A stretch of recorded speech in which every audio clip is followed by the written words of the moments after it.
Hey everyone, welcome back to Hughes and Homan. Today is May 21st, and I'm reflecting on my garden in the month of May. I'm reflecting on the lack of sun, on the things that I struggle with, and also my wins. So let's go through it.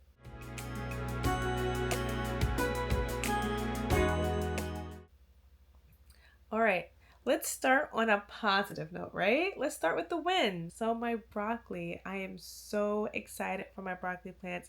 They're doing amazing, growing well, growing strong. I had a squirrel come in and try to take out my garden beds and dig up holes and things like that. Broccoli plants did amazing, took it like a champ. So I'm excited about my broccoli plants. They look great. The next thing I'm excited about is my garlic. My garlic is doing well, growing amazing. They have started to produce some of their scapes, so I'm excited about that. Only the Thai fire, which is the first one that sprouted, is producing its scapes, but they're growing well and strong, so that's a win for the month of May. Next up are my potatoes. So my potatoes have been doing great. I planted potatoes at two different timings. So I did one video that I planted them out a little bit earlier than what's advised to plant out potatoes. And then I planted out another set of potatoes towards the beginning of April. Both set of potatoes have been sprouting. I'm actually going to do one more set of hilling up of my potatoes. And what I mean by hilling up is just adding more soil to the potatoes to help them to produce more potato spuds and also protect the spuds that are producing from the sun, which isn't a problem this month because it's been so gray, but still, you want to make sure that you're protecting your potatoes. So I'm very excited about that. They're doing very well. So my potatoes are definitely something that brings me joy in the garden when I go and check on them. Next vegetable that I'm happy about for the month of May is one that I was very concerned about throughout the planting of it and just the growth of it, and that would be my carrots. I wasn't sure how my carrots were going to sprout. It was my first time getting pelleted carrot seeds, my first time using the seedling square, and I didn't know if I should cover them with the mulch. It was a whole issue with how I should help them to germinate. I thought I kind of messed up my carrots, to be honest, by overthinking and just doing too many things with that bed. But honestly, it turned out pretty well. So my carrots germinated. They look great. The spacing is perfect. So I definitely don't need to thin out any carrots at all. The pelleted seeds were great. I do have another set of pelleted seeds I'm going to plant somewhere else in my garden. And also, there are some cilantro seeds that self-seeded, that volunteered themselves in that bed. So I'm just loving the bed. There's a mixture of the radish, the cilantro, and the carrots. So I'm just very excited for that bed, especially when the sun returns, hopefully maybe by the end of this month or beginning of June. I'm hopeful that the bed would just fill out ever so nicely. The next area of the garden that I'm excited about is my berry patch. So my berries are looking great. My gooseberry is just falling over with the production. So I don't honestly know how to use gooseberries besides like fresh eating, but I do know that that's like a popular thing overseas. So I do plan on trying some new recipes with the gooseberries because we are definitely going to be in production and having a good amount of gooseberries off of the berry plants. And I will eventually show you all the plants and do like a detailed berry patch area video for those who may be interested. But I'm very satisfied with the growth of all of my berries. There's only one berry that really isn't doing that well, and it's one of my blueberries. That one is also fairly new, and I had to relocate it from the spot that it was in. So if you saw my garden tour video back in April, I did talk about that. So, you can go ahead and watch that if you're interested. All right, some things that are not doing well this month. Right? You can't have your highs without your lows, right? So here we go. So the biggest thing that I'm most upset about that I saw this month is my Stanley plum tree.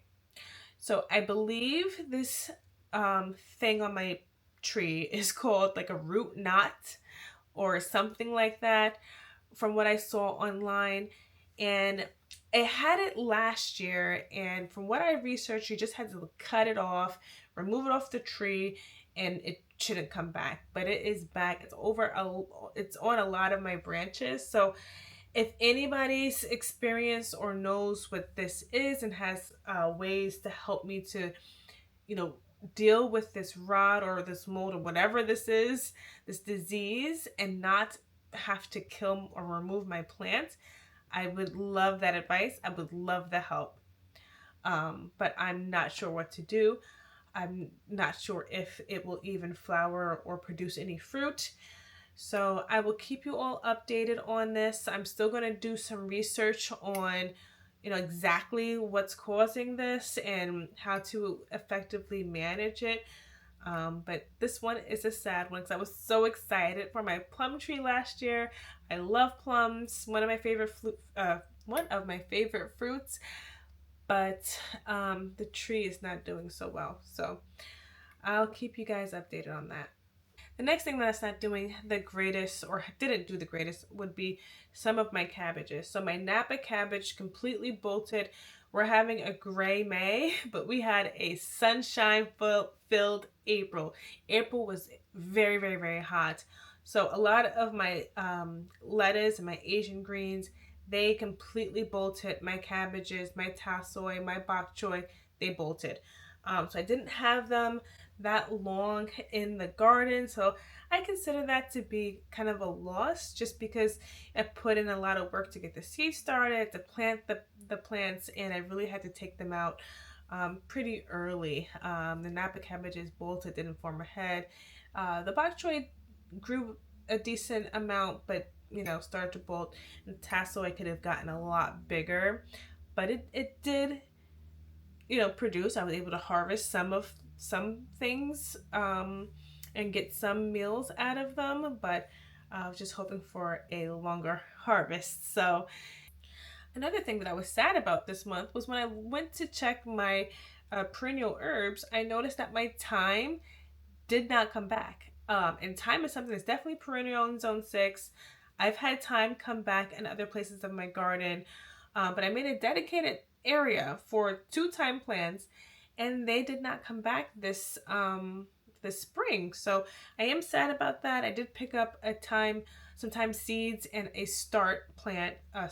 So I will go ahead and put them in over the next couple of days or weeks.